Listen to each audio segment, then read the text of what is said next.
India became the world's fourth largest economy, surpassing the Japan with $4.2 trillion. The Indian economy has crossed a major milestone. India has overtaken Japan and become the fourth largest economy in the world. It is now worth more than $4 trillion.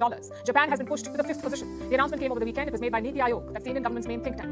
We are the fourth largest economy as I speak. We are a $4 trillion economy as I speak. It is not my data, this is IMF data. India today is larger than Japan. अगर GDP को purchasing power parity पर calculate किया जाए तो India world का third largest economy होगा। 2027 तक India की नॉमिनल जीडीपी $5 ट्रिलियन हो जाएगी और वर्ल्ड की थर्ड लार्जेस्ट इकोनॉमी बन जाएगा भारत। इसी प्रकार 2030 तक इंडिया की इकोनॉमी $60 ट्रिलियन को भी टच कर लेगी।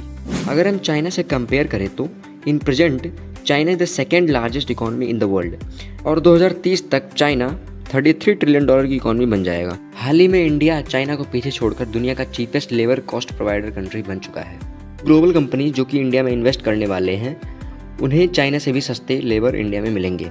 ये सारे डेवलपमेंट सरकार द्वारा लॉन्च किए गए स्कीम्स और रिफॉर्म्स के कारण हुआ है, जैसे कि PLI स्कीम जिसमें MSME सेक्टर को इंसेंटिव्स प्रोवाइड किया जाता है। लेकिन जीडीपी के बढ़ रहे नंबर से देश के बेसिक नेसेसिटीज़ में क्या सुधार हुआ है या नहीं, चले जानते हैं।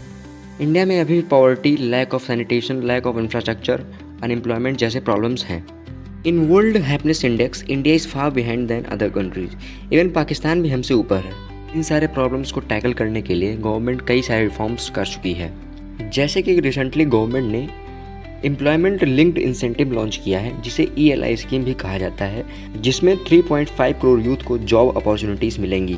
गवर्नमेंट ने कई सारे इंफ्रास्ट्रक्चर प्रोजेक्ट को भी शुरू किया है, जैसे metro, bullet train, gift cities, airports, financial corridor, जो कि विकसित भारत 2047 के लक्ष्यों को पूरा करेंगे।